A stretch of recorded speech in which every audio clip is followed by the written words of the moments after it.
سیدی سندی محبی محبوبی شیخ العرب والعجم عارف باللہ حضرت مولانا شاہ حکیم محمد اختر صاحب نور اللہ مرقدہ کے جنوبی افریقہ کے اس 8ویں سفر کے ملفوظات، جن کے جامع اور مرتب سیدی و سندی محبی و محبوبی مشفقی مصلحی مربی محسنی حضرت والا میر صاحب دامت برکاتہم ہیں، اور پہلے بھی عرض کر چکا ہے بندہ، اور آپ حضرات جانتے ہی ہوں گے کہ ان تمام ملفوظات کے حضرت ہی کیسٹ سے ٹیپ کرنے والے ہیں، کیسٹ میں اس سے لکھنے والے بھی حضرت ہی ہیں۔ حضرت کے دست مبارک سے اللہ نے یہ کام لیا۔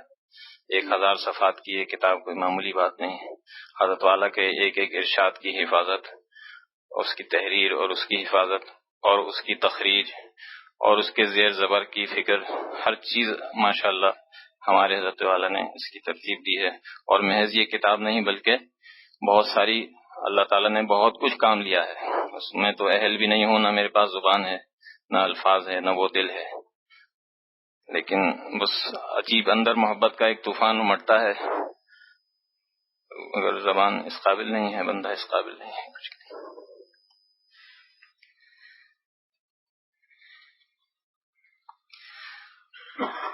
عافیت کے عنوان کے ذیل میں جو مضمون چل رہا تھا، عافیت سے متعلق تشریح حضرت والا رحمۃ اللہ علیہ کی، اس میں سے آگے پڑھ کر سنایا جا رہا ہے۔ سارا جہاں خلاف ہو پرواہ نہ چاہیے، سارا جہاں خلاف ہو پرواہ نہ چاہیے، پیش نظر تو مرضی جانا نہ چاہیے، پھر اس نظر سے جانچ کر تو کر یہ فیصلہ، کیا کیا تو کرنا چاہیے، کیا کیا نہ چاہیے۔ ہماری زندگی مالک پر وقف ہے، فکر نہ کرو، اللہ تعالیٰ پر جو مرتا ہے وہ خود ان کو سنبھالتا ہے۔ جو اللہ پر فدا ہوتا ہے اس کی آبرو کو اللہ تعالیٰ سنبھالتا ہے۔ تو عافیت کا پہلا ترجمہ ہے کہ دین میں فتنہ نہ ہو، یعنی سر سے پیر تک کسی عضو سے ہم گناہ میں مبتلا نہ رہیں۔ اگر خطا ہو جائے تو فوراً توبہ اور استغفار سے اللہ کو راضی کر لیں، دیر نہ کریں، تاکہ توبہ و استغفار کی برکت سے ہمارے گناہ کراس نہ ہوں بلکہ مٹ کر ختم ہی ہو جائیں، اور اس سے بھی بڑھ کر ہمارے گناہوں کی جگہ نیکیاں لکھ دی جائیں۔ فَأُولَٰئِكَ يُبَدِّلُ اللَّهُ سَيِّئَاتِهِمْ حَسَنَاتٍ، اس کا انعام مل جائے، لیکن یہ نعمت 3 شرطوں سے ملے گی۔ إِلَّا مَن تَابَ وَآمَنَ وَعَمِلَ عَمَلًا صَالِحًا، یعنی ایمان بھی ہو، توبہ بھی ہو اور نیک عمل بھی کرتا رہے۔ یہ نہیں کہ شراب پیتا ہے اور روزانہ کہتا ہے اللہ توبہ اللہ توبہ، لہذا عمل صالح بھی کرو اور گناہوں سے بھی بچو۔ 3 شرطوں سے مقام تبدیل سیئات کی نعمت ملے گی۔ سبحان۔ اب اگر کوئی کہے کہ بغیر ایمان کے تو توبہ قبول ہی نہیں ہوتی، کافر کی کفر کی حالت میں توبہ قبول ہوگی، پھر اللہ تعالیٰ نے الا من تابہ کو آمنہ پر مقدم کیوں فرمایا؟ تو میں نے فوراً تفسیر دیکھی، جب مجھے کھٹک ہوتی ہے تو میں اپنی عقل سے کام نہیں لیتا، لہذا میں نے فوراً روح المعانی دیکھی۔ علامہ آلوسی رحمۃ اللہ علیہ نے اس کا یہ جواب دیا کہ یہاں الا من تابہ سے مراد تاب عن الکفر والشرک ہے، کیونکہ حالت کفر اور شرک سے توبہ کر لو پھر ایمان قبول ہوگا۔ تو عافیت کے دوسرے معنی یہ ہیں۔ توبہ جو فرمایا تو لوگ یہ سمجھتے ہیں نا توبہ تو حالت ایمان میں قبول ہوتی ہے، تو حضرت نے فرمایا کہ اللہ معلوم سے یہاں پہلے الا من تابہ وآمن، جو جس نے توبہ کی اور ایمان لایا، تو علامہ آلوسی نے حضرت تفسیر دیکھی تو لکھا کہ اس کے معنی یہ ہے کہ تاب عن الکفر والشرک، یعنی توبہ کرتا ہے پہلے کفر سے شرک سے، پھر اس کو پھر ایمان لاتا ہے توبہ کر کے۔ اس لیے توبہ کے مطلب کفر اور شرک سے توبہ ہے، اس لیے اس کو مقدم فرمایا اللہ تعالیٰ۔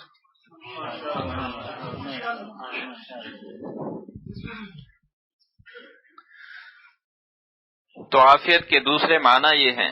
السلامۃ فی البدن من سیء الاسقام والمحنہ، کہ جسم سخت بیماری میں مبتلا نہ ہو، جیسے گردے خراب ہو جائیں، فالج ہو جائے، ایکسیڈنٹ میں ہاتھ پیر ٹوٹ جائیں، کینسر وغیرہ ہو جائے، تو یہ سخت بیماریاں ہیں، ان سے بدن سلامت رہے۔ اور نزلہ، زکام، حرارت وغیرہ یہ سخت بیماریاں نہیں ہیں۔ اور والمحنہ سے مراد ہے کہ ہر وقت سخت محنت میں مبتلا ہیں یا روزی مصیبت سے مل رہی ہے۔ ہمارے ایک دوست جو میرے خلیفہ بھی تھے، مجذوب تھے، مغرب سے عشاء تک وہ ذکر میں روتے تھے، حکیم بھی تھے۔ کسی کے سویٹر کے اوپر سے انجیکشن لگا دیا، کسی کی پتلون کے اوپر سے لگا دیا۔ اگر کوئی کہتا کہ انجیکشن لگانے سے پہلے اسپرٹ نہیں لگایا، جراثیم چلے جائیں گے، تو کہتے کہ ہم نے جراثیم کے خالق سے رابطہ کیا ہوا ہے، کوئی جراثیم نہیں آئیں گے۔ بڑے صفات کے آدمی تھے، ٹیکسلا میں رہتے تھے۔ واقعات سناتے تھے کہ وہ ایک لوٹا رکھا رہتا تھا، بالکل رنگالود کائی لگی ہوئی، اسی میں وہ انجیکشن پڑا رہتا تھا اور سوئی بھی اسی میں پڑی رہتی تھی۔ اور کسی نے آگے کہا کہ حکیم صاحب آپ نے تو ویسی دوا دی، انجیکشن نہیں لگایا، آ جاؤ انجیکشن میں لگائی۔ وہ نکالا دوا اس میں کی اور شلوار کے اوپر سے انجیکشن لگا دیا۔ اس نے کہا آپ نے اسپرٹ نہیں لگا کہ اسپرٹ کا پایا ہی نہیں پتا۔ اور وہ ایک سب کو شفا ہوتی تھی، ایک آدمی کو بھی مجذوب تھے، دعا جو سے کہا کسی نے کہا کہ حضرت جی جو آپ نے کائی لگا ہوئے لوٹے میں ڈال رکھا ہے، یہ اس سے جراثیم پیدا ہو جائے کہ مر جائے گا آدمی۔ کہنے لگے میاں ہم نے جراثیم پیدا کرنے والے سے رابطہ کر رکھا ہے، فرمایا ایک آدمی کو بھی نقصان نہیں پہنچا۔ اور سامنے وہ مشنری امریکہ کے مشنری اسپتال تھا جہاں وہ مفت علاج کرتے تھے، اور پھر ان کو گمراہ مسلمانوں کو چاہتے تھے کہ عیسائی بن جائیں۔ بہت سے جو نصیب سے کمزور ایمان والے وہ، تو اس نے دعا فرما دی، یا اللہ مجھے آپ جس کو شفا دینی ہو میرے پاس بھیج دیجیے، نام میرا کر دیجیے، کام آپ بنا لیجیے، اور جس کو موت دینی وہ سامنے سے بتا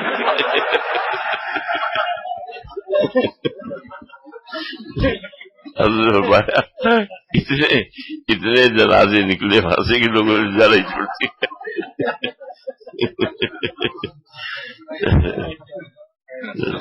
عجیب و غریب میں نے بھی دیکھا ہے ان کو۔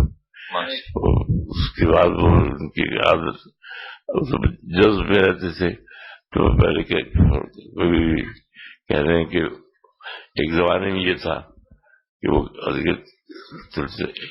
دل پہ ہاتھ رکھ کے کہتے تھے، وہ اللہ تعالیٰ کی طرف سے ان کے کوئی معاملہ تھا کہ گڑی جائے ہے چبھی جائے ہے، یہ زور سے دوا لگاتے تھے، چلتے چلتے ایک دم سے رک گیا، پھر دل پہ ہاتھ رکھ کے فرمایا کہ ایک دفعہ میرے ساتھ جا رہے تھے اور انہیں کچھ خبر نہیں ادھر ادھر کون ہے، ادھر سے اسکول کی لڑکی آ رہی تھی، وہیں کھڑے ہو کے زور سے نعرہ لگایا، میں نے پیچھے ایک چاٹا لگایا۔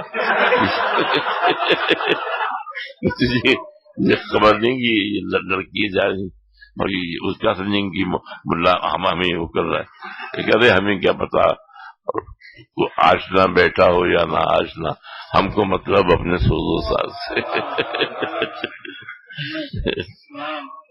تھے تو مجذوب مگر عجیب فرمایا کہ انہوں نے ایک دفعہ کسی نے ان سے کہا کہ آپ جو مریض آتے تھے ان کو تبلیغ کرتے رہتے تھے، حضرت کے خلیفہ بھی تھے، تو ان سے کہا کہ آپ جو کہتے رہتے ہیں کہ گناہ چھوڑو یہ کرو، تو چاروں طرف معاشرے میں تو آگ لگی ہوئی، اکیلا چنا کیسے بھاڑ پھوڑ سکتا ہے؟ تو کہا ہاں بھاڑ تو نہیں پھوڑ سکتا، خود تو پھوٹ سکتا ہے۔ عجیب و غریب اس کے واقعات سے۔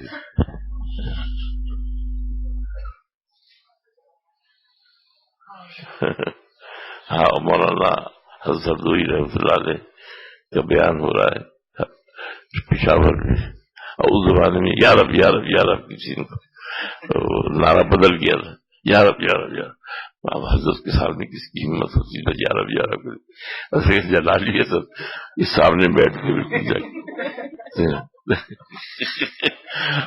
اب حضرت نے بات شروع فرمایا تو 5 منٹ تو خاموش رہے، اس کے بعد یا رب یا رب یا رب، تو حضرت خاموش ہو گئے ایک دم سے. اس کے واقعہ پھر سب آگے بیان کرنا شروع کر دیا. پھر 5 منٹ کے بعد یا رب یا رب یا رب، پھر حضرت خاموش ہو گئے. پھر تیسری دفعہ جب انہوں نے کہا یا رب یا رب، حضرت نے کہا اٹھیے یہاں سے.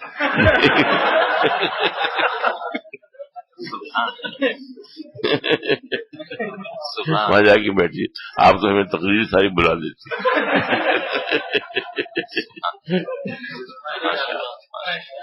تو نواب قیصر صاحب بھی وہاں موجود تھے. میں دیکھ رہا تھا واقعہ، تو میں نے نواب صاحب کو، حضرت والا بھی موجود تھے، میں نے ایک شعر ایک شعر یاد آ گیا اس میں غالب کا، کہ اس نے کہا کہ بزم ناز غیر سے چاہیے تہی، سن کے ستم ظریف نے مجھ کو اٹھا دیا کہ اس نے کہا کہ غیر سے اپنی بزم کو خالی کر دے. تو وہ جو ستم ظریف تھا ایسا ستمگر تھا کہ اس نے مجھے اٹھایا کہ تو ہی اٹھ جائے یہاں سے.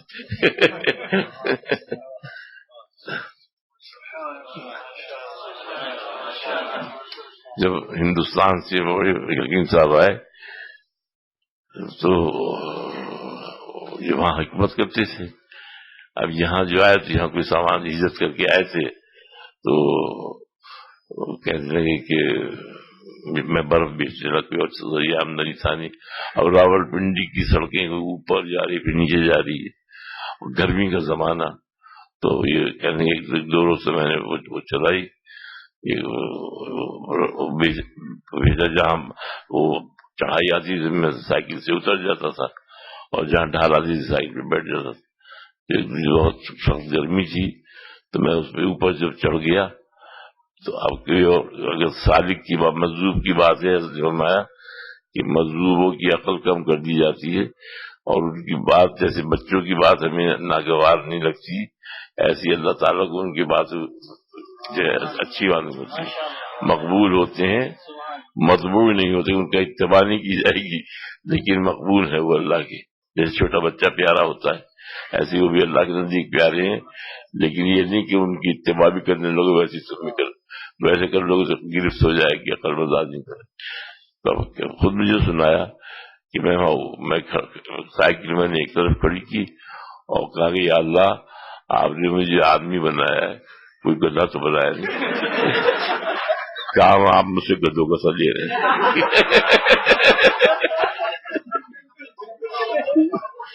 ابھی اس کی کوئی لقب نہ کرے بھائی، یہ تو مضبوط کی بات. تو عرض بڑا کوئی اگر سالی کہتا تو فوراً گرفت ہو جاتی درگاہ ہو جاتا. تو فرمایا کہ اگلے ہی دن انتظام ہو گیا. یہ حکمت سے وہ جو تھا دکان مل گئی اور نظام ان کے کام شروع ہو گئی.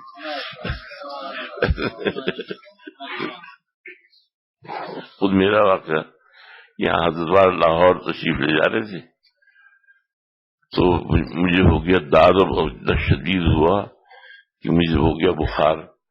اور میں نے کہا اگر میں حضرت کو بتاتا ہوں کہ مجھے بخار ہو رہا ہے حضرت مجھے ساتھ نہیں لے کے جائیں گے. تو بہت تیز بخار ہو گیا تھا، 103 کے قریب تھا. میں چپکے سے حضرت کے ساتھ چل دیا. اور وہ ڈاکٹر عبدالسلام صاحب آ گئے تو الگ کو میں نے جا کے ڈاکٹر صاحب یہ ایسا ہو گیا ہے اور یہ جو ہے بہت سخت تکلیف ہے، بخار بھی تیز ہے. کہنا ایسے دیکھو کچھ سب کچھ لگا لینا، کوئی بھی دوا اس کی لگا لینا، اس سے وہ جو ہوتا ہے سیبازول، یہ سیبازول کے پاؤڈر مت لگانا. تو میں نے کہا بہت اچھا، اور کچھ بھی لے لینا جو مل جائے ٹھیک ہو جائے گا. خیر وہ حکیم صاحب ہم موجود تھے تو اس کے بعد وہ حکیم صاحب میں جو دیکھا تجھے بخار ہو رہا ہے، میں نے کہا بخار نہیں، یہ داد ہو گیا اور اچانک ہو گیا اور تیز ہو گیا. تو کہنے اچھا چلو میں دوا دیتا ہوں، رات میں خاک کی طرح اڑ جائے گا. چلیے ٹھیک. تو مجھے لے گئے دوا خانے پہ، اور جاتے کے ساتھ ہی یہ کہا وہ سیوزول پاؤڈر میں تو کٹک میں آ گیا، باقی حساب سے میں نے کسی کا فوراً لے لیا، پھر آ کے حضرت سے عرض کیا، میں کہ حضرت ڈاکٹر صاحب نے منع کیا تھا مجھے دارو کیا ہے، اور حکیم صاحب نے جو مجھے اسی کو منع کیا تھا، حکیم صاحب یہی دے رہے ادھکارے، وہ مضروب ہے استعمال کر لو، جیسا کہہ رہا ویسے ہی ہو جائے گا۔ میں نے وہی استعمال کیا، صبح تک واقعی خاک کی طرح اڑ گئی، بخار ہوا ہے۔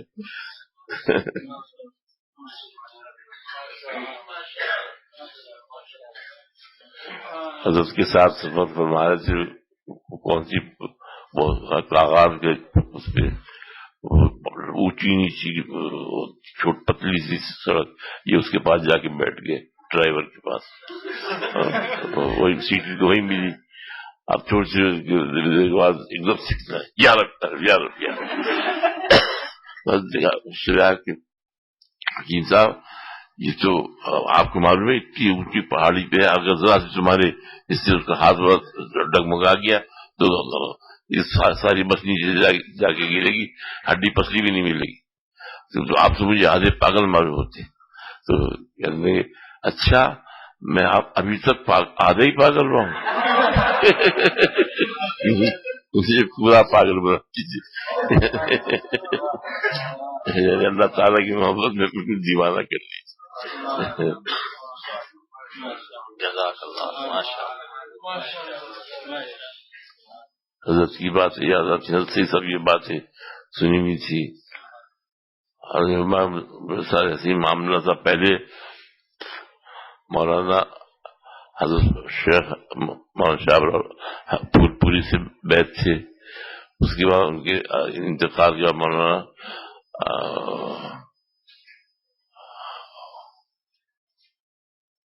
حضرت والا سے بیعت ہوئے، حضرت پھول کے انتقال کے بعد حضرت پھول کے حضرت والا سے بیعت ہو کے پھر مولانا کو بھی خلافت مل گئی، حضرت سے بھی میں برکت کے لیے بیعت ہو گیا مولانا بدر صاحب سے، چار آدمی۔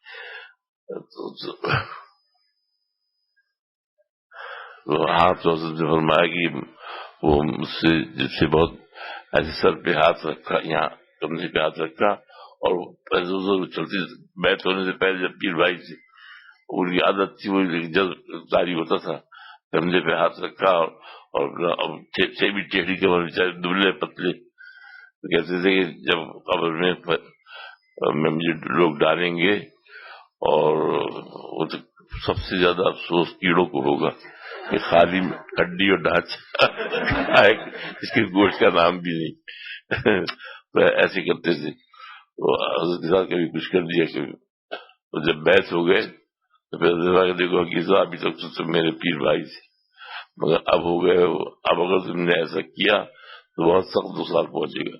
اس دن کے بعد سے پھر وہ حضرت کے ساتھ مذاق ایسے نہیں کرتے تھے، اسی ساتھ دارے وارے لگاتے رہتے تھے، مگر اس کے بعد وہ اپنی حوث دھڑک جو ہوتی ہے ایک سیانت المسلمین کے جلسے میں حضرت والا تشریف لے گئے واز کے لیے، تو مجھ سے کچھ کام بتا، جیسے میں کر رہا تھا کپڑے وپڑے رکھ رہا تھا، یہ یوں ہی بیٹھے تھے میرے پاس، اور اس سے اچانک اٹھے اور میرے کندھوں پہ ہاتھ رکھا اور زور سے 3 دفعہ اچھلے اور ایک لات مار کے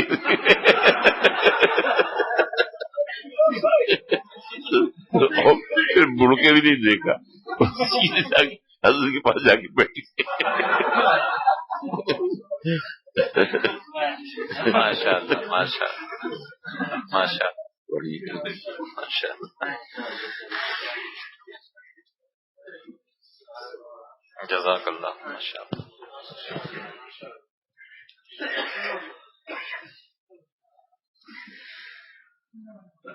بڑے صفات کے آدمی تھے، ٹیکسلا میں رہتے تھے، دور دور سے مریض آتے تھے، بڑے بڑے ڈاکٹر ان کے مقابلے میں ٹھہر نہیں سکے، جبکہ وہ پرانے کائی لگے ہوئے لوٹے کے پانی سے سرنج صاف کرتے تھے۔ تو ان سے کسی نے کہا کہ اکیلا چنا کیا بھاڑ پھوڑے گا، سارا معاشرہ خراب ہے، تم اکیلے کیسے دین پھیلاؤ گے؟ انہوں نے کہا کہ اگر اکیلا چنا بھاڑ نہیں پھوڑ سکتا، خود تو پھوٹ سکتا ہے۔ ہم اللہ پر فدا ہو جائیں، ہمارا کام بن گیا۔ ہم نہیں جانتے سوسائٹی بدلے یا نہیں، ہم سوسائٹی کے ذمہ دار نہیں ہیں، کوشش تو کرتے ہیں، لیکن اگر سوسائٹی نہیں مانتی تو کم سے کم ہمیں تو جنت مل جائے گی، ہم سے تو اللہ راضی ہو جائے گا۔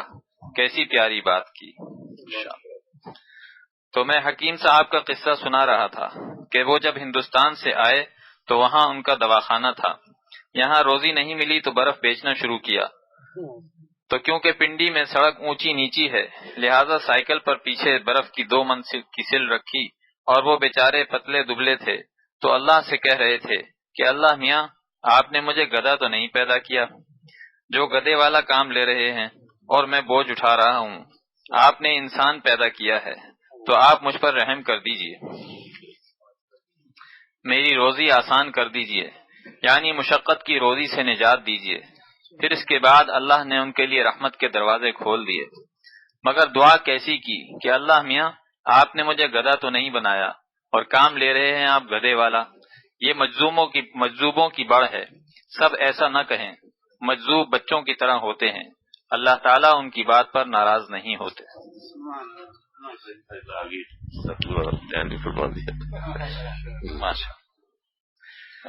نمبر 3، معافات، اور معافات کے معنی ہے ان یعافیک اللہ من الناس، اللہ تمہیں مخلوق کے شر سے بچائے، ویعافیہم منک، اور مخلوق کو تیرے شر سے بچائے۔ جو مخلوق کے شر سے بچ جائے اور مخلوق اس کے شر سے بچ جائے، اس کو معافات حاصل ہے۔ کیا مطلب؟ کہ تم ستاؤ نہ ستائے جاؤ، نہ ظالم بنو نہ مظلوم۔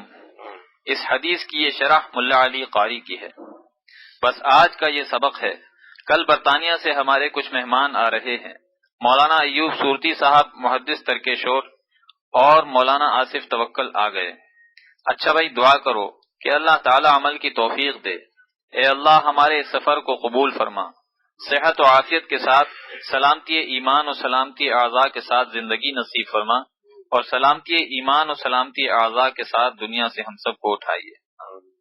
ہمارے گھر والوں کے لیے بھی یہ دعا قبول فرمائیے، اور ساری امت مسلمہ کے لیے بھی اس کو قبول فرمائیے، اور ہم سب کو ہر گناہ سے بچنے کی ہمت اور توفیق نصیب فرما۔ اللہ پاک ایسا ایمان، ایسا یقین، ایسا احسان نصیب فرما کہ ہماری زندگی کی ہر سانس آپ پر فدا ہو، اور ایک سانس بھی ہم آپ کو ناراض کر کے حرام لذت کو اپنے اندر نہ لائیں۔ ہمارے اس کمینے پن کو شرافت سے تبدیل فرما دے۔ آمین، وصلی اللہ علی النبی الکریم۔ 16 جمادی الثانی 1419 ہجری مطابق 9 اکتوبر 1998 بروز جمعۃ المبارک، مجلس بعد نماز فجر، مسجد حمزہ لینیشیا۔ آیت حسبی اللہ الی آخر کا عاشقانہ ترجمہ و تشریح۔ ارشاد فرمایا کہ حسبی اللہ کا ترجمہ ہے کہ صرف اللہ ہی مجھے کافی ہے۔ حسبی اللہ اصل میں تھا اللہ حسبی، کیونکہ مبتدا مقدم ہوتا ہے، لیکن اللہ تعالی نے اس آیت مبارکہ میں خبر کو مقدم فرمایا۔ کیوں؟ تقدیم ما حقہ التاخیر یفید الحصر، جس کا حق تاخیر کا تھا اس کو مقدم کرنے سے معنی حصر کے پیدا ہو جاتے ہیں، لہذا حسبی اللہ کا ترجمہ ہوگا کہ صرف اللہ مجھے کافی ہے۔ اگر کوئی صرف نہ لگائے تو ترجمہ غلط ہو جائے گا۔ لا الہ الا ہو کا لغوی ترجمہ ہے کہ اس کے سوا کوئی معبود نہیں، لیکن اس کا عاشقانہ ترجمہ کرتا ہوں کہ ان کے سوا ہمارا کون ہے۔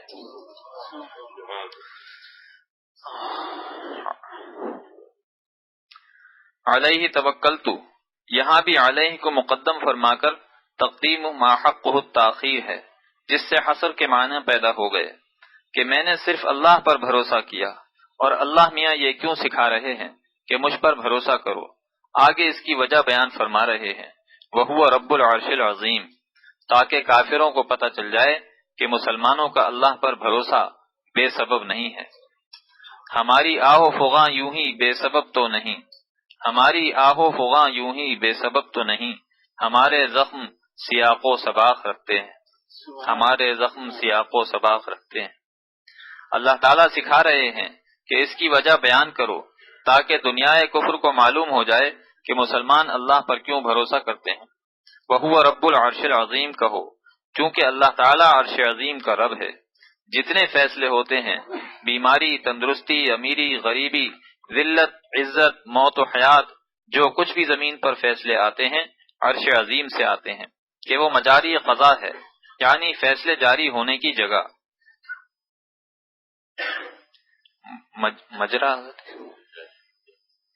مجرا کے معنی کیسے پڑھیں گے؟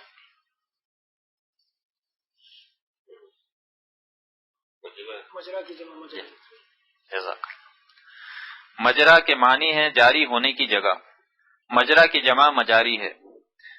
مطلب یہ ہوا کہ پورے عالم میں جو فیصلہ آتا ہے وہ وہاں سے آتا ہے، تو گویا اللہ تعالیٰ سکھا رہے ہیں کہ تم سارے عالم میں اعلان کر دو کہ جہاں سے فیصلے آتے ہیں ہم نے وہاں سے اپنا رابطہ اور کنیکشن کر لیا ہے۔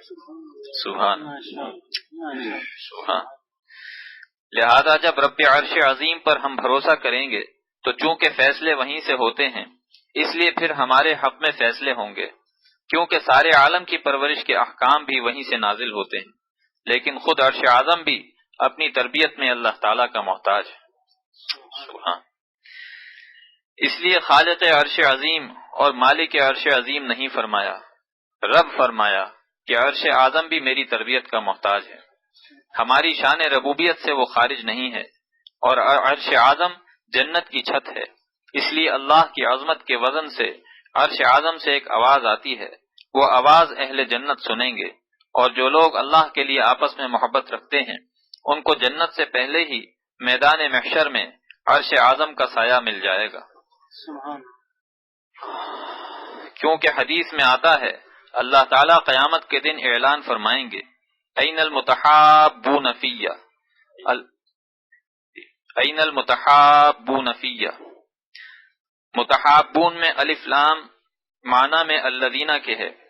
عربی گرامر کا قاعدہ کلیہ ہے کہ اس میں فاعل کا الف لام معنی میں اس میں موصول کے ہوتا ہے، تو این المتحابون کے معنی ہوئے کہ این الذین یتحابون فیہ، کہاں ہیں وہ لوگ جو دنیا میں میری وجہ سے آپس میں محبت کرتے تھے، ان کی زبان ایک نہیں تھی، علاقے ایک نہیں تھے، قومیت ایک نہیں تھی، خاندان ایک نہیں تھا، لیکن صرف میری وجہ سے ایک دوسرے سے محبت کرتے تھے، وہ لوگ میرے عرش کے سائے میں آ جائیں۔ سبحان اللہ، ماشاءاللہ ماشاءاللہ، سبحان اللہ، ماشاءاللہ۔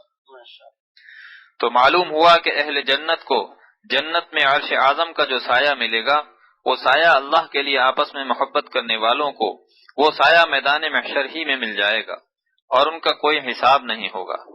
تو جہاں حساب ہوگا وہاں سایہ نہیں ہوگا، اور جہاں سایہ ہوگا وہاں حساب نہیں ہوگا۔ کیسی عجیب و غریب بات اس حدیث پاک سے ثابت ہوئی کہ جہاں حساب ہوگا وہاں سورج سوا نیزے پر ہوگا اور کھوپڑیاں پک جائیں گی، حساب دینے والے پسینے پسینے ہو جائیں گے، لیکن اللہ سے محبت کرنے والوں کو اللہ سایہ عرش عطا فرمائیں گے۔ یہاں حساب نہیں ہوگا، یہی دلیل ہے کہ جہاں حساب ہوگا وہاں سایہ نہیں ہوگا، اور جہاں سایہ ہوگا وہاں حساب نہیں ہوگا۔ حسبی اللہ لا الہ الا ہو علیہ توکلت وہو رب العرش العظیم کا ترجمہ و تشریح ہو گئی۔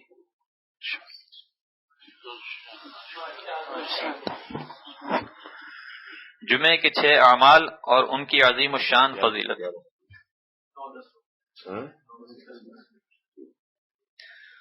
جمعے کے 6 اعمال اور ان کی عظیم الشان فضیلت۔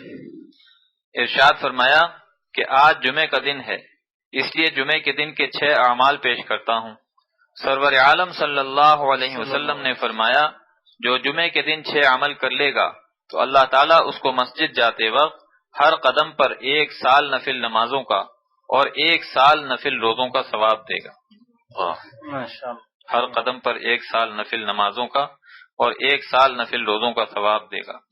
مثال کے طور پر اگر کسی کا گھر 50 قدم پر ہے تو 50 سال کی نفلی نمازوں کا ثواب اور 50 سال کے نفلی روزوں کا ثواب ملے گا، اور عمل بہت آسان ہے۔ نمبر 1 غسل کرنا، نمبر 2 مسجد جلد جانا، مگر اتنا جلد نہ جائے کہ بعد میں پیشاب لگ جائے اور درمیان میں اٹھ کر جانا پڑے۔ اپنی صحت اور قوت برداشت کو ضرور دیکھیں۔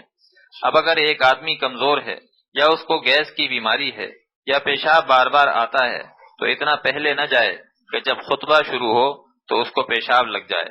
جلدی جانا تو نفل تھا اور خطبہ سننا واجب تھا، تو نفل کے لیے واجب خطرے میں پڑ گیا، اس لیے اپنا تحمل دیکھیے، اس لحاظ سے اتنا پہلے جائیے کہ فرض اور واجب میں خلل نہ پڑے۔ سبحان اللہ۔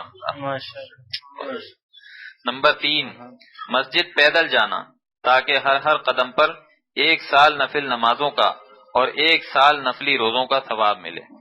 پیدل جانے سے قدم بنتے ہیں، لیکن اگر ضعیف العمر ہے اور پیدل جانے میں تکلیف ہوتی ہے تو اللہ کریم ہے، موٹر پر جانے سے بھی وہ اتنا ثواب دے دے گا جتنے مسجد تک قدم بنیں گے۔ نمبر 4، امام کے قریب بیٹھنا۔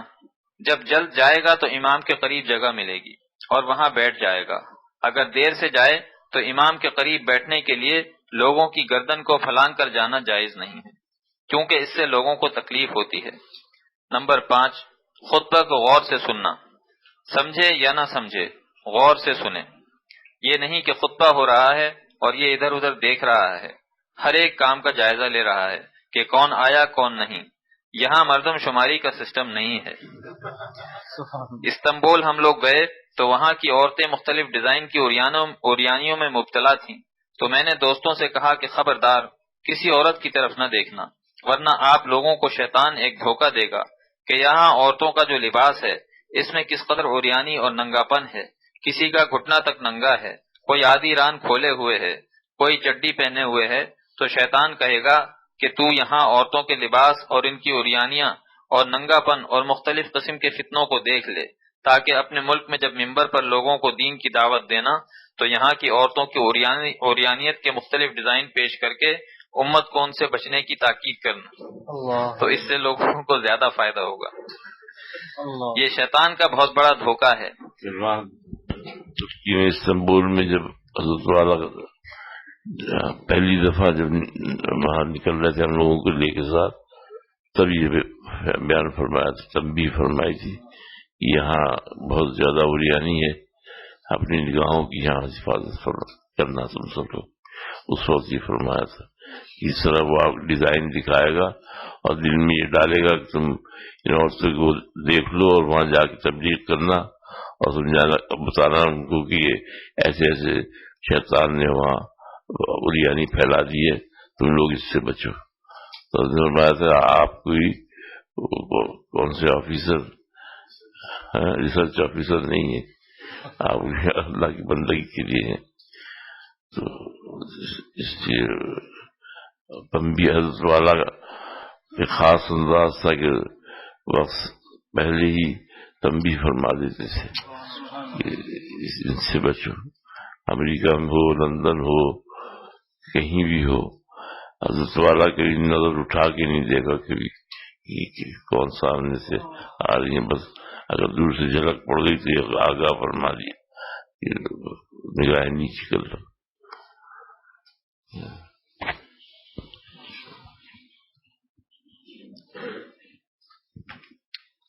یہ شیطان کا بہت بڑا دھوکہ ہے، لہذا شیطان کے دھوکے میں نہ آنا۔ اللہ تعالیٰ نے ہم کو حسن کا ریسرچ آفیسر نہیں بنایا، بس دم دبا کے نظر نیچی کر کے بچ جاؤ، خیریت اسی میں ہے۔ یہ بات لندن اور جنوبی افریقہ کے علماء کرام نے جو میرے ساتھ تھے بہت پسند کی کہ واقعی شیطان بہکاتا ہے کہ جناب یہ خالی چڈی پہنے ہوئے ہے، اس کا گھٹنا کھلا ہوا ہے، ان کا دماغ خراب ہے کہ اس ملک کا تو عجیب حال ہے۔ جب ہم اس کو بیان کریں گے تو اگر وہ لوگ یہاں آئے تو ان کو نگاہ بچانے میں آسانی ہوگی۔ میں نے کہا کہ اس نیت سے دیکھنا بھی حرام ہے۔ اللہ تعالیٰ نے ہمیں حسن کی ریسرچ کے لیے نہیں بنایا ہے، سب کے لیے حضور صلی اللہ علیہ وسلم کا ارشاد ہے کہ نظر بچاؤ۔ میں جمعے کے دن 6 اعمال بتا رہا تھا۔ نمبر 1 غسل کرنا، نمبر 2 مسجد جلد جانا، نمبر 3 پیدل جانا، نمبر 4 امام کے قریب بیٹھنا، نمبر 5 خطبہ غور سے سننا، نمبر 6 لغو کام یعنی فضول حرکت نہ کرنا، بعض لوگ خطبے کے دوران فضول حرکتوں میں لگے ہوتے ہیں، کوئی چٹائی کو دیکھ رہا ہے، کوئی دیوار پر لگے ہوئے کتبے دیکھ رہا ہے، کوئی ادھر ادھر دیکھ رہا ہے۔ یہ صحیح نہیں ہے۔ جب امام خطبہ دے رہا ہو تو صرف خطبہ سننا چاہیے۔ خطبے میں امام کو حق ہے کہ وہ اپنے خطبے کے دوران کوئی نصیحت کر دے، مگر مقتدیوں کو یہ حق حاصل نہیں کہ کسی کو نصیحت بھی کریں۔ ان کو خاموشی اختیار کرنی چاہیے، یہاں تک کہ دعا مانگنا بھی جائز نہیں، آمین کہنا بھی جائز نہیں۔ دل میں کہہ سکتے ہو، زبان کو حرکت نہ دو۔ فقہاء کرام نے لکھا ہے، اذا خرج الامام فلا صلاۃ ولا کلام۔ جب امام خطبہ کہے تو زبان سے نہ درود شریف پڑھنا جائز ہے، نہ نماز اور نہ ہی کسی قسم کا کلام جائز ہے۔ آج جمعے کا دن ہے اور جمعے کے متعلق ایک حدیث کا سبق مل گیا، اور یہ ایسی حدیث ہے کہ صحاح ستہ میں سے 4 ائمہ، امام ترمذی، امام ابو داؤد، امام نسائی اور امام ابن ماجہ نے اس کو نقل کیا۔ بعض محدثین نے فرمایا کہ ایسی صحیح حدیث جو ثواب کی ایسی عظیم فضیلت پر مشتمل ہو، ہم نے ذخیرہ احادیث میں نہیں دیکھی۔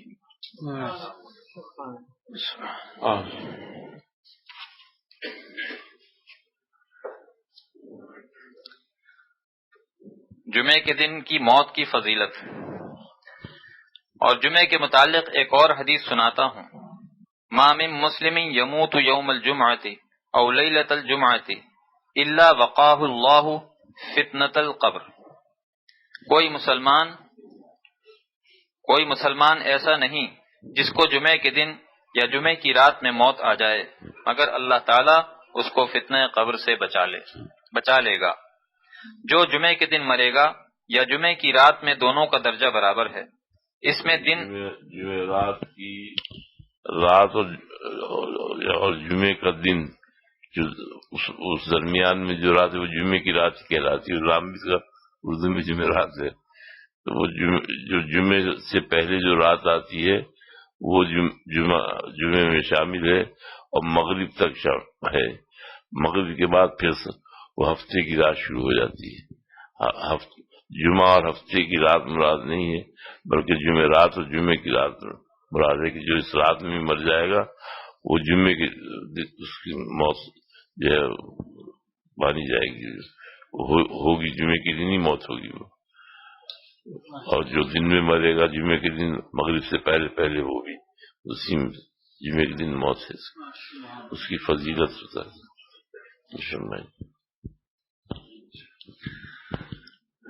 جو جمعے کے دن مرے گا یا جمعے کی رات میں، دونوں کا درجہ برابر ہے۔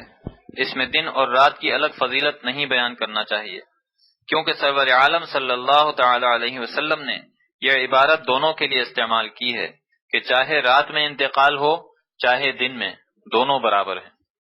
مولا علی قاری محدث عظیم مرقات شرح مشکات میں فرماتے ہیں کہ ما من مسلمن میں سرور عالم صلی اللہ علیہ وسلم نے من کا جو اضافہ فرمایا، اس اضافے میں کیا راز ہے؟ فرماتے ہیں فیشمل الفاسق، یعنی فیدخل فی هذه الفضیلۃ المؤمن الفاسق، تاکہ نافرمان اور گناہگار مسلمان بھی اس فضیلت میں داخل ہو جائے۔ سبحان فرمایا کہ اس میں صرف ایمان شرط ہے۔ اس حدیث کے ترجمے میں یہ بات شامل ہے کہ صرف ایمان شرط ہے، اعمال بھی شرط نہیں ہے۔ ایمان لے کے چلا جائے اور چاہے گناہوں میں مبتلا رہا، لیکن اس کو ایمان سالم لے کے چلا گیا، ایمان پر موت آئی اس کی، تو اس کے بھی فضیلت حاصل۔ اعمال صالحہ کی بھی قید نہیں ہے، تو اس کا مطلب یہ نہیں ہے کہ ہم اعمال صالحہ چھوڑ دیں کیونکہ پتہ چھوڑی کہ جمعے کے دن موت آئے گی۔ اس کی تو اپنا اس کی جو ہے وہ تو اللہ تعالیٰ کا حکم ہے، اس کو پورا کرتے ہیں، اور پتہ نہیں کس وقت موت آ جائے۔ لیکن جس کی اللہ اچھی ہے، اگر وہ فاسق بھی ہے تو بھی وہ اس میں شامل ہے، اس کو بھی یہ فضیلت جمعے کی ہوگی کہ نہ اس کو قبر میں حساب ہوگا، نہ حشر میں حساب ہوگا، اور شہداء کی مہر لگی ہوگی۔ اور مفتی صاحب نے ایک حدیث اور بتائی، مفتی انوار الحق صاحب نے، کہ اس کو جو عمل وہ زندگی میں کیا کرتا تھا وہ جاری رہے گا قیامت تک.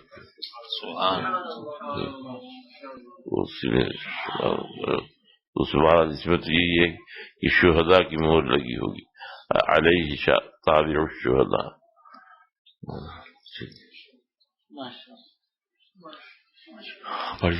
گناہگاروں پر بھی یہ حضور صلی اللہ علیہ وسلم کا کرم اور مہربانی ہے کہ من داخل فرما کر اس فضیلت کو عام فرما دیا کہ چاہے ولی اللہ ہو یا گناہگار ہو سب کو یہ فضیلت ملے گی، کیونکہ اس فضیلت کا تعلق ذاتیات سے نہیں ہے، جمعے کے دن سے ہے. یہ جمعے کے دن کی فضیلت ہے. آگے محدث عظیم ملا علی قاری رحمۃ اللہ علیہ تحریر فرماتے ہیں کہ فتنے سے مراد سوال اور عذاب ہے. فتنۃ القبر ای عذابہ و سؤالہ، قبر میں جو سوال ہوگا اور جو عذاب ہوگا اس سے اللہ تعالی نجات دیں گے. اور فرماتے ہیں کہ والحدیث یحتمل الاطلاق والتقیید، اس حدیث میں احتمال ہے کہ یہ مطلق ہو یا صرف جمعے سے مقید ہو، یعنی مطلق ہو کہ جو جمعے کو مرے گا اس کو کبھی عذاب نہ ہوگا، یا مقید ہو جمعے سے کہ صرف جمعے کو عذاب نہ ہو اور سنیچر سے عذاب شروع ہو جائے. تو پھر فیصلہ فرماتے ہیں کہ یہ مطلق حدیث ہے، قیامت تک اس سے سوال جواب اور عذاب نہ ہوگا. اور عبارت بھی کتنی مزیدار ہے، وَهُوَ يَحْتَمِلُ الْإِطْلَاقَ وَالتَّقْيِيدَ وَالْأَوَّلُ هُوَ الْأَوْلَى بِالنِّسْبَةِ إِلَى فَضْلِ الْمَوْلَى. اس حدیث کو مطلق رکھنا اولا ہے مولا کی مہربانی اور فضل پر نظر رکھتے ہوئے. عذاب ہوگا جمعے کے دن جس کے انتقال ہوا اس کو پھر یہ نہیں کہ ایک مان یہ بھی نکلتی ہے کہ جمعے کے دن نہیں ہوگا اگلے دن سے پھر شروع ہو جائے گا. تو ملا علی قاری فرماتے ہیں کہ اللہ تعالیٰ کے فضل پر نظر رکھتے ہوئے یہ وعید ہے کہ وہ کہ اس کو ایسا فرمائے کہ ایک دن تو عذاب نہ ہو باقی عذاب شروع ہو جائے، کیونکہ اللہ تعالیٰ کریم ہے. وہ مطلق ہے یہ حدیث کہ قیامت تک اس کو عذاب نہیں دیا ہوگا اور اس کو قبر میں سوال بھی نہیں ہوگا، عذاب بھی نہیں ہوگا، حشر میں بھی اس سے سوال جواب نہیں ہوگا اور وہ بخش دیا جائے گا. علیہ تابع الشہداء، اور شہداء کی مہر اس پہ لگی، شہیدوں کی مہر لگی ہوگی، اس کو شہادت نصیب ہوئی.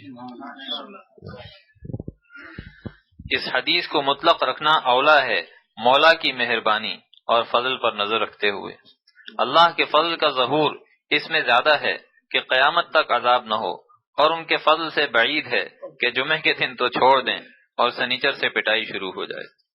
پھر فرماتے ہیں کہ لیس فیہ مدخل للقیاس ولا مجال للنظر فیہ وانما فیہ تسلیم والانقیاد لقول الصادق المصدوق صلی اللہ علیہ وسلم. اس حدیث کی فضیلت میں عقل کے گھوڑے مت دوڑاؤ، قیاس آرائی مت کرو، یہاں صرف تسلیم و انقیاد سے کام لو. سبحان. وجہ کیا ہے؟ حضور صلی اللہ علیہ وسلم کا ارشاد، کیونکہ آپ صادق بھی ہیں مصدوق بھی ہیں. حضور صلی اللہ علیہ وسلم پر ایمان لانا اور اعتقاد کرنا فرض ہے. جو آپ نے فرمایا وہ سب ٹھیک ہے. پھر ایک عقلی دلیل محدث عظیم ملا علی قاری نے پیش کی کہ اللہ تعالیٰ کعبہ شریف میں ایک نماز پر 1,00,000 نمازوں کا ثواب عطا فرماتے ہیں. تو جب اللہ تعالیٰ کسی مکان کو فضیلت دے سکتا ہے تو وہ کسی زمان کو بھی فضیلت دے سکتا ہے.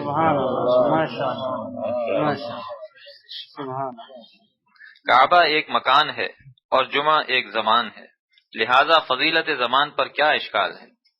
اور جمعے کے دن مرنے والے پر قبر میں مطلق عذاب اور سوال نہ ہونے کے لیے مزید دلیل پیش کرتے ہیں اور فرماتے ہیں کہ جو مسلمان جمعے کے روز مرے گا اس کے لیے شہید کا اجر ہے اور شہداء سے کوئی سوال نہ ہوگا. اب ملا علی قاری کی تحقیق دیکھیے کہ اس دعویٰ کی دلیل میں دوسری حدیث پیش کرتے ہیں، من مات یوم الجمعۃ او لیلۃ الجمعۃ اجیر من عذاب القبر وجاء یوم القیامۃ وعلیہ طابع الشہداء. حضور صلی اللہ علیہ وسلم ارشاد فرماتے ہیں، جو جمعے کے دن یا جمعے کی رات میں مرے گا وہ عذاب قبر سے محفوظ ہوگا، اور قیامت کے دن اس حال میں حاضر ہوگا کہ اس پر شہیدوں کی مہر لگی ہوئی ہوگی۔ ایک اور حدیث اس دعویٰ کی دلیل میں پیش کرتے ہیں کہ قیامت کے دن بھی اس سے کوئی حساب نہ ہوگا۔ وَلَقِيَ اللَّهَ وَلَا حِسَابَ عَلَيْهِ إِلَى آخِرِ۔ حضور صلی اللہ علیہ وسلم ارشاد فرماتے ہیں کہ جو مسلمان مرد یا مسلمان عورت جمعے کے دن یا جمعے کی رات میں مر جائے وہ عذاب قبر اور فتنہ قبر سے محفوظ رہے گا، اور جب اللہ سے ملے گا تو اس سے کوئی حساب نہیں ہوگا۔ اللہ ہم سب کو جمعے کی موت نصیب فرمائے۔ جمعے کی موت ہم مانگ ہی سکتے ہیں کیونکہ یہ ہمارے اختیار میں نہیں ہے۔ اللہ تعالی ہمارے علم میں برکت عطا فرمائے اور علم پر عمل کی توفیق عطا فرمائے۔ صحت و عافیت کے ساتھ دین کی خدمت کے لیے ہم سب کو بلا استحقاق منتخب فرمائے۔ آپ چاہیں ہمیں ہے کرم آپ کا، آپ چاہیں ہمیں ہے کرم آپ کا، ورنہ ہم چاہنے کے تو قابل نہیں۔ ہے اللہ ہم سب کو صحت و عافیت، سلامتی ایمان و سلامتی اعضاء کے ساتھ زندہ رکھیے، اور سلامتی ایمان اور سلامتی اعضاء کے ساتھ دنیا سے اٹھائیے، اور روح آسانی سے قبض فرمائیے، اور تجلیات خاصہ کے مشاہدے سے شاداں و فرحاں و غزل خاں اپنے پاس بلائیے۔ آمین۔ وصلی اللہ علی النبی الکریم۔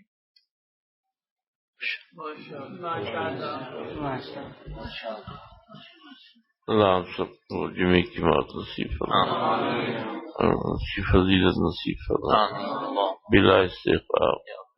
جن بزرگوں کا دامن پکڑا ہے ان کے صدقے میں یا رب العالمین اپنے افضال سے محروم نہ فرمائیے۔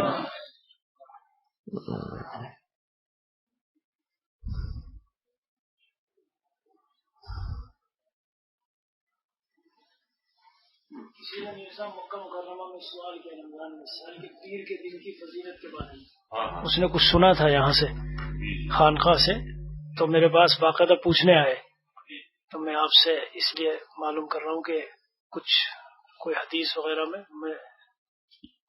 نہیں، بس وہ تاثیر میں صرف محبت، جیسے بہت سے لوگ تھے وہ لوکی پسند نہیں تھے کرتے تھے، پھر معلوم ہوا کہ حضور صلی اللہ علیہ وسلم کو پسند تھی تو پھر لوکی کھانا شروع کر دی۔ تو کیونکہ آپ کی موت جو ہے آپ کی وفات تو محبت اتباع غیر اختیاری حاصل ہو جائے گی، اس لیے حضرت نے دعا بھی فرمائی تھی کہ مجھے پیر کی موت نصیب کرو۔ اسی طرح کبھی حضور صلی اللہ علیہ وسلم بیٹھ کے نفل پڑھتے تھے، تو بہت سے نے کہا کہ ضعیف ہو گئے تھے سب بیٹھ کے پڑھتے تھے، تو غالباً سید سلیمان ندوی نے بیٹھ کے پڑھتے تھے نفل، ہاں بیٹھ کے پڑھتے تھے۔ تو کسی نے پوچھا کہ حضرت تو ثواب آدھا ہو جاتا ہے اس میں سے، ہمارے نبی نے پڑھی ہم تو اس کی طرف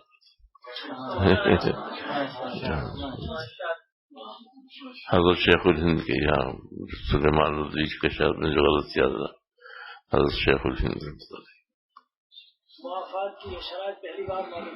جی ہاں دوسرے بچے جی، اور معافات فی الدنیا والآخرہ جی۔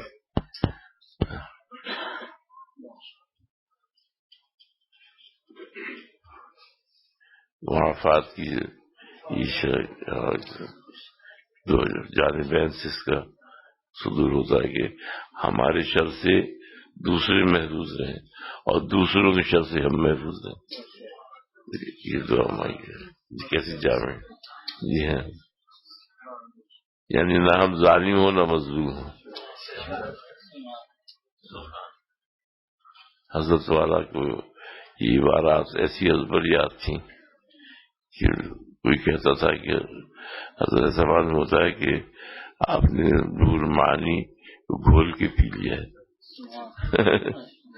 مولانا شاہ محمد احمد صاحب فرماتے تھے کہ حضرت بہت علماء یہاں آتے ہیں، حضرت سے فرمایا تھا، اور وہ بھی روح المعانی کے حوالے دیتے ہیں، لیکن جو مزہ آپ کی اس کے ترجمے میں اس کی تفسیر کے تشریح میں آتا ہے وہ کسی سے نہیں آتا، کیونکہ اللہ نے آپ کو دل ایسا عطا فرمایا ہے. اور ایک دفعہ حضرت والا ہردوئی میں تقریر فرمائی, مولانا ابراؤ صاحب نے حکم دیا کہ بیان کیجیے. اب شیخ کا حکم تھا. مفتی محمود حسن گنگوئی رحمۃ اللہ علیہ بھی تشریف لائے تھے. تو حضرت والا نے فرمایا کہ ایک تو آپ کی آنکھوں کا اس زمانے میں آپریشن ہوا تھا, تو حضرت نے فرمایا ڈاکٹر مجھے سفر کو منع کر رہا تھا. ایک آنکھ تو اس کی پہلے ہی سے وہ تھی, اس میں روشنی نہیں تھی, تو ڈاکٹر مجھے منع کر رہا تھا, مگر میں آپ کی محبت میں آ گیا ہے. تو حضرت مفتی صاحب بھی تشریف فرما تھے. تو حضرت فرمایا مجھے پھر ان کا روپ پڑا, اتنے بڑا عالم ہے اور ان کو تو ازبر بخاری یاد ہے. اب ان کے سامنے میں کیسے بولوں گا, اور بولتے ہوئے مجھے شرم آ رہی. دل میں سوچا تو حضرت نے عرض کیا مفتی صاحب سے, حضرت آپ اپنا جا کے آرام فرمائیے. تو اس نے کہا اچھا مجھے آپ اپنی تقریر سے محروم کرنا چاہتے ہیں. اٹھے نہیں مفتی صاحب پوری تقریر سے, اور مولانا شاہ محمد احمد صاحب بھی تھے. تو جب حضرت کی آواز ختم ہوا تو حضرت والا کو سینے سے لگا لیا مولانا شاہ محمد احمد صاحب نے, کہ فرمایا کہ کسی کو اللہ زبان دیتا ہے تو دل نہیں دیتا, اور کسی کو دل دیتا ہے تو زبان نہیں دیتا. آپ کو مبارک ہو کہ اللہ تعالیٰ نے آپ کو زبان اور دل دونوں عطا فرمایا.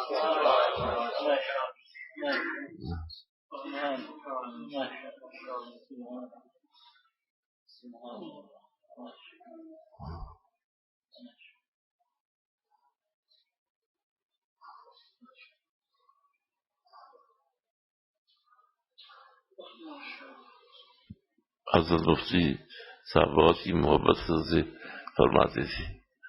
یہاں تشریف لائے تو ایئرپورٹ پہ, یہاں خانقاہ میں بیان بھی ہوا تھا, ایئرپورٹ پہ تشریف, تو حضرت نے مسافہ کر کے کہا کہ حضرت اختر ہوں, کہ فرمایا اختر نہیں آفتاب.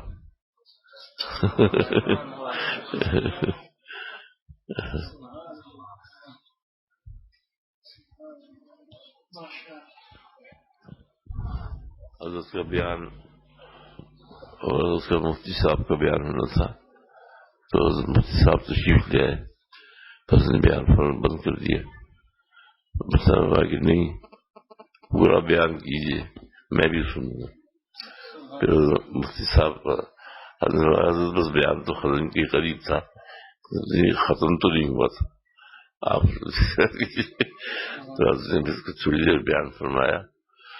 تو پھر ان کے ایک مرید نے بتایا بعد میں آ کے, حضرت والا سے کہا کہ اس نے فرما رہے تھے کہ یہ بہت بڑے عالم حضرت والے حضرت صاحب.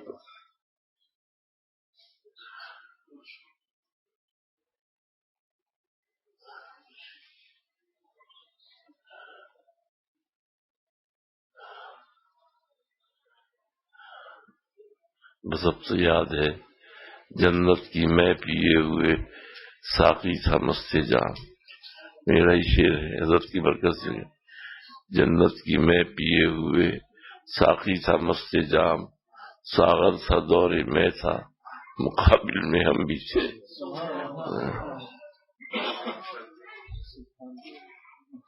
ساغر تھا دور میں تھا مقابل میں. بس کافی وقت ہو گیا, مفتی صاحب نیچے بیٹھے ہیں, اور شرمندگی ہم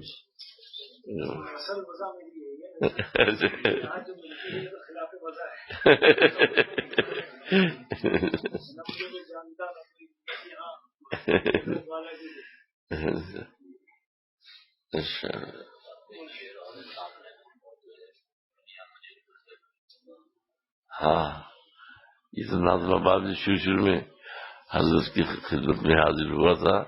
حضرت کی کرامت تھی, میں تو اتنے شعر کہتا نہیں تھا. بس حضرت والا میرے پاس تشریف فرما تھے, کبھی کبھی حضرت کے کسی کام سے اندر چلے جاتے پھر آ جاتے تھے. یعنی اس زمانے میں ایسا تھا کہ کوئی ہوتا نہیں تھا حضرت والا کے پاس. صبح سے لے کے رات 10 بجے تک اکثر حضرت اور کے ساتھ نہیں ہوتا تھا، تو حضرت تھوڑی دیر کے اندر جاتے تھے، پھر تشریف لے آتے تھے. اور پھر کبھی ایسا بھی ہوا حضرت والا اندر تشریف لے گئے تو کھڑکی تھی بیچ میں، ادھر ڈاکٹر صاحب کر کے آرام کر لو، قیلولے کا وقت تھا. حضرت نے پیچھے سے کھڑکی کھولی اور وہ فرمایا دیکھو مجھے ابھی دل پہ یہ وارد ہوا ہے، اس کو نوٹ کر لینا. مجھے جو سنایا حضرت والا نے، اور کھڑکی بند کر دی. اس وقت کوئی ٹیپ نہیں تھا میرے پاس، اور نہ میرا حافظہ اتنا قوی تھا. میں تو یہ جو خزائن معرفت و محبت ہے یہ اسی زمانے میں نے لکھ لیے تھے. میں تو اس کو دیکھتا بھی نہیں تھا. میں نے کہا کہ میں نے کیا لکھا ہوگا اس زمانے میں، نہ میں عربی جانتا تھا نہ فارسی، اور اس میں میں نے کہا مجھ سے کیا لکھا گیا ہو. یہ ایک دن نظر پڑ گئی تو میں خود حیرت میں رہ گیا. تو مجھے پھر یہ خیال ہوا کہ شاید حضرت نے لکھوایا ہوگا. مگر پھر بعد میں دیکھا کہ جگہ جگہ میں نے نوٹ بنا رکھے تھے اشارے، اس سے پھر لکھا. تو مگر وہ حضرت لکھواتے بھی ان سے ایک دو رجسٹر تو لکھوائے، 3-4 رجسٹر ہے. تو بالکل ایسا معلوم ہوتا ہے. تو ایسا لگتا تھا کہ حضرت نے جو فرمایا بس وہ دماغ پہ جیسے چھپ گیا. بعض دفعہ 3 دن کے بعد لکھا اور ویسے ہی لکھتے چلے گئے. تو حضرت والا اندر تشریف لے گئے اور کچھ 10 منٹ کے لیے گئے. اس میں پھر یہ پوری غزل اسی وقت پر ہو گئی. جلوہ فرما کون میرے دل کے کاشانی میں ہے، محو آرائش کوئی اس آئینہ خانے میں ہے. اسی میں یہ شعر صاحب کہ سامنے تم ہو تو دنیا ہے مجھے خلد بنی، اور قیامت کا سما تم سے بچھڑ جانے میں. پاس اگر تم ہو تو ہے آباد ویرانہ میرا، ورنہ آبادی بھی شامل میرے ویرانے میں.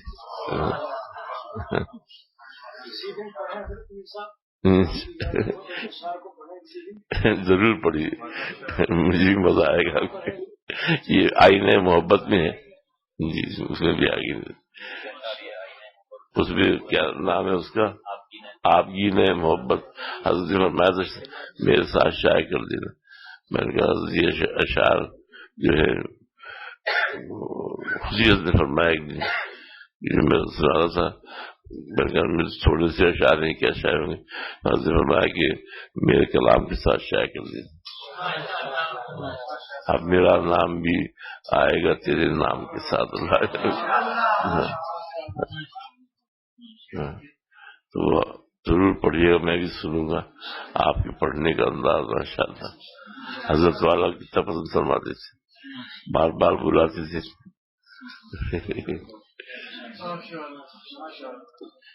حضور اقدس صلی اللہ علیہ وسلم نے دنیا کی حقیقت لکھوانے کے لیے آپ کے بارے میں باقاعدہ جی ہاں، مولانا مجد صاحب نے لکھا تھا خواب. دیکھا کہ حضرت والا حضور صلی اللہ علیہ وسلم کے ساتھ حضرت والا ہے، محمد صاحب ہے، میں ہوں. تو پھر اس کے بعد وہاں حضور صلی اللہ علیہ وسلم تشریف لے گئے، جو کراچی کی جو پہاڑیاں جیسی ہیں نا ایسی کے، اور فرمایا اس کو کھودو. اس کو کھودنا شروع کیا تو اس میں سے بڑے قطبے نکلے، اس میں حدیثیں لکھی ہوئی تھی. تو فرمایا کہ یہ ان کو لکھواؤ. میں نے اس میں لکھا ہوا بھی ہے اس کے شروع میں کہ اس کو لکھوانا ہے. تو پھر فرمایا کہ کسی سے حضرت میں کس سے لکھوانا، تو میری طرف اشارہ فرمایا کہ اس سے لکھواؤ. اللہ پاک قبول فرمائے. تو پھر مولانا ابرار صاحب کو یہ خواب لکھا. تو اس نے لکھا کہ رائی یا مرئی کے لیے یہ خواب مبارک ہے اور خدمت دین کی بشارت ہے.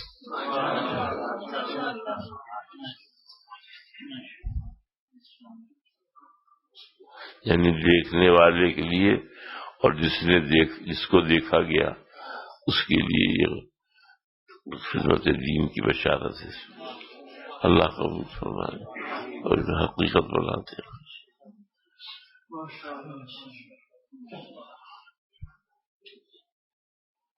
کے بعد پھر یہ حضرت نے دنیا کی حقیقت اس کے بعد لکھی. جی بہت. اور وہ ہمارا تو اپنی کاٹ کے شہیدوں میں نام اس طرح ہوا کہ لکھتے تھے تو دوبارہ دیکھتے بھی نہیں تھے.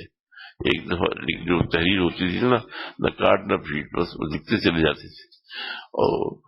اور پھر اس کے بعد وہ مجھے دے دے کہ اس کو صفا کر دو، کاتب کو دینا. تو میں اس کو اس میں قاعدے سے لکھ کے تاکہ کاتب کی سمجھ میں آ جائے تو دے دیتا تھا. بس اللہ اسی کو قبول فرما لے، اسی میں میرا نام لکھ دیا جائے.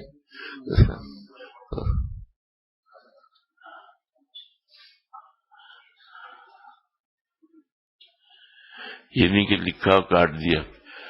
کسی بھی کتاب میں جو معارف مسئلے میں لکھی کہیں کاٹ پیٹ نہیں تھی، بس بیچ میں کوئی غلط ہو گیا تو اس کو ایسے کاٹ دیا، ورنہ بالکل عبارت صاف جیسی روانی دریا کی روانی میں.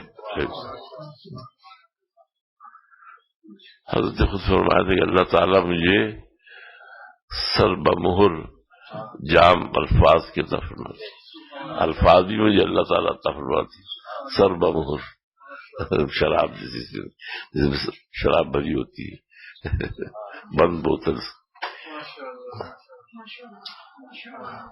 کئی دفعہ فرمایا، بعض دفعہ اللہ کے منہ سے اللہ تعالیٰ نکلوا دیتے ہیں.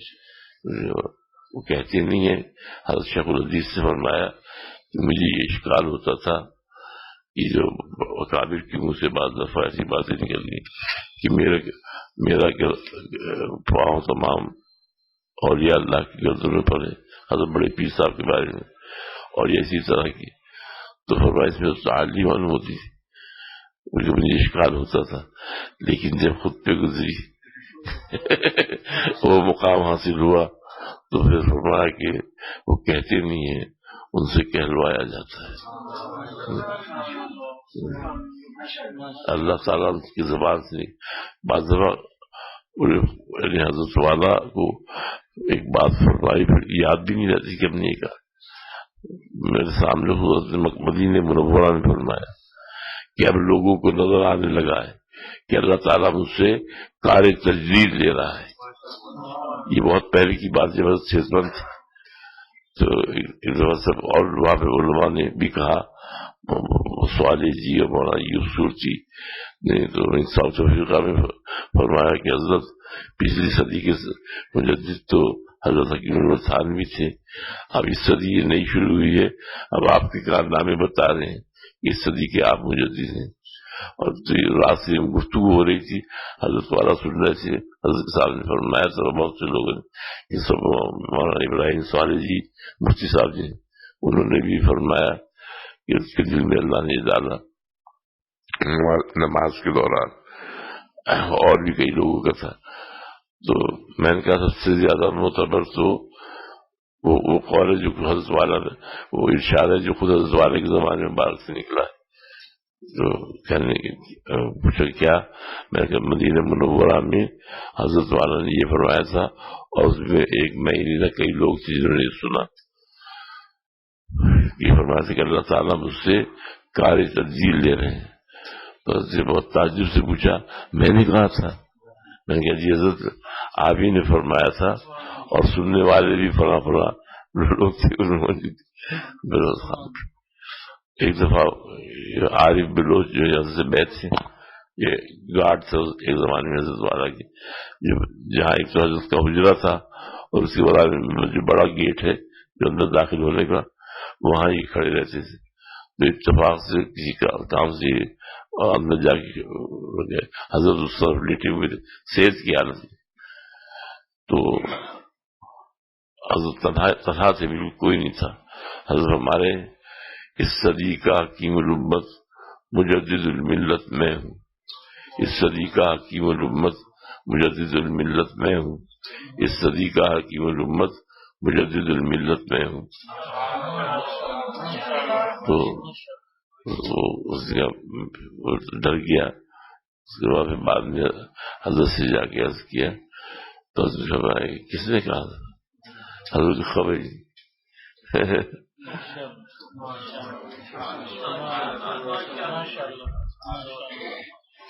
تو یہ جو آخر کے اس میں جو زبان مبارک سے نکلا ہماری آنکھیں کھولنے کے لیے یہ تاکہ اب بھی کچھ حاصل کر لیں. بہت سی باتیں ایسی حضرات کی زبان مبارک سے نکلی جو پہلے کبھی نہیں فرمائی تھی.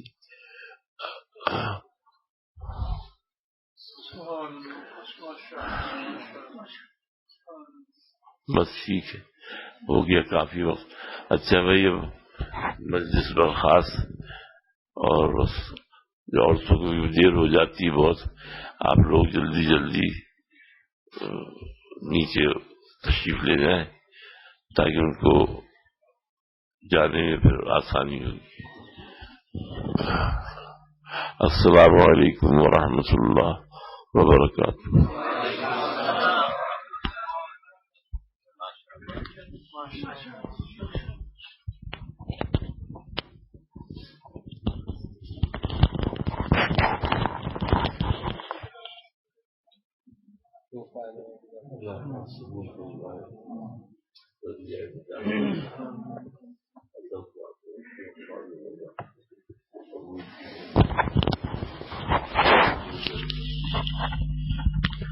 وہی ہے اس کا سوال کہ چوڑی والے جاتے تھے نا پہلے، اس میں ڈنڈے میں ڈال کے وہ لٹکا دیتے، کچھ گٹھی میں ڈال کے رکھتے. ایک گوار آیا، لاٹھی ماری ایک اور پوچھا اس میں کیا ہے؟ اس نے کہا ایک لاٹھی اور لگا دے کچھ بھی نہیں. تو وہی حال ہے ہمارے. اللہ قبول فرما لے تو سب کچھ ہے، ورنہ کچھ بھی نہیں.